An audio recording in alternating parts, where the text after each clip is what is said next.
আসসালামু আলাইকুম।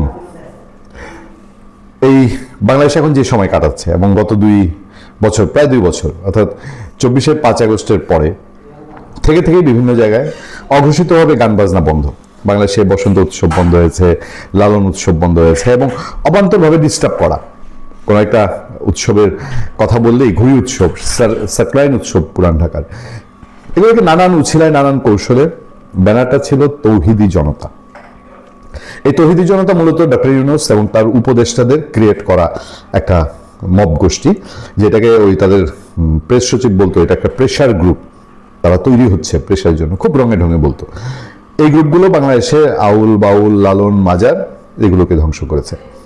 সেই ইউনূস আমল তো এখন অতীত, কিন্তু ইউনূস আমল অতীত হলেও আমাদের সামনে একটা খবরটা আমার কাছে ঠিক স্বস্তির মনে হচ্ছে না।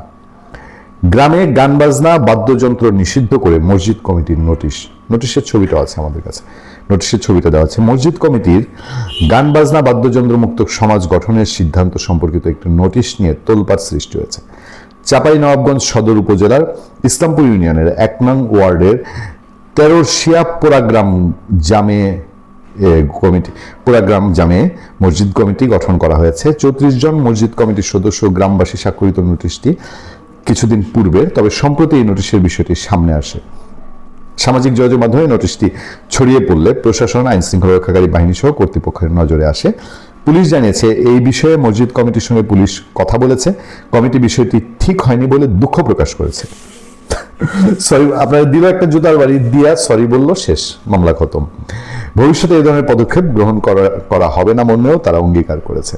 আমি সাধুবাদ জানাই চাঁপাইনবাবগঞ্জের সংশ্লিষ্ট পুলিশকে, অন্তত মসজিদ কমিটিকে তারা ত্রুটিটা চেপে ধরতে পেরেছে। পুলিশ নোটিশ সম্বলিত ব্যানার পোস্টার জব্দ করেছে, ব্যানার পোস্টারও করা হয়েছে সেই নোটিশ সম্বলিত। কি অনুকূল পরিবেশে ছিল। নোটিশে উল্লেখ করা হয়, এত দ্বারা পোড়া গ্রামবাসীর পক্ষ হতে জানানো যাচ্ছে যে আমরা আমাদের গ্রামের পরিবেশ, যুব সমাজের নৈতিকতা এবং পারিবারিক শান্তি রক্ষার জন্য গ্রামের গণসম্মতির ভিত্তিতে শিরক, বিদাত, গান বাজনা ও অপসংস্কৃতি ইসলামের দৃষ্টিতে হারাম ও ক্ষতিকর হয়। গ্রামের সামাজিক কল্যাণের স্বার্থে আজ থেকে আমাদের গ্রামে প্রকাশ্যে উচ্চ শব্দে বাদ্যযন্ত্র বা গান বাজনা সম্পূর্ণরূপে হারাম, নিষিদ্ধ ঘোষণা করা হলো। এরপরও যারা বাদ্যযন্ত্র বাজাবে তাদের বিরুদ্ধে আইনগত ব্যবস্থা নেওয়া হবে। মবরাজরা আইনও তাদের হাতে তুলে নিয়েছে। নোটিশটিতে কোনো তারিখ উল্লেখ নেই এবং কোন আইনে কি আইনগত ব্যবস্থা নেওয়া হবে তার ব্যাখ্যাও নেই। সংশ্লিষ্ট ইউপি ওয়ার্ড সদস্য জিয়াউল হক বলেন, সপ্তাহখানেক পূর্বে ফেসবুকে জানতে পারি যে এলাকায় গান বাজনা হবে না, বিয়ে বাড়িতে গান বাজনা হবে না, ধর্মবিরোধী কোনো কাজ গ্রামে চলবে না। এছাড়া পোড়া গ্রামের মহানন্দা নতুন গুরুত্বপূর্ণ তথ্য দিলেন আতিক রহমান পূর্ণিয়া। নোটিশটা আমরা দেখেছি। এই নোটিশটি প্রায় 10 দিন পূর্বে টাঙানো হয়েছে বলে শুনলাম। ঘটনাটি শুরুর সঙ্গে কারা কারা জড়িত, কেন এমন সিদ্ধান্ত নিয়েছে, বিষয়গুলো খোঁজ নেওয়া হচ্ছে।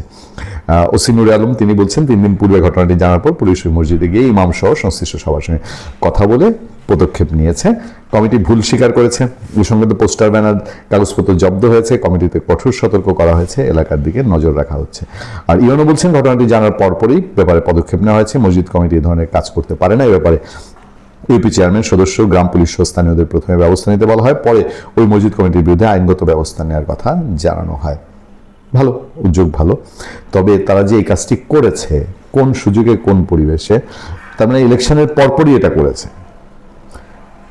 ইউনূস আমলে এই কাজগুলো হয়েছে, এখনো কি সেই ধারাবাহিকতাই তারা রাখতে চায়? ভালো থাকবেন, সুস্থ থাকবেন। আপনার সাথে আমি আতিক রহমান পূর্ণিয়া।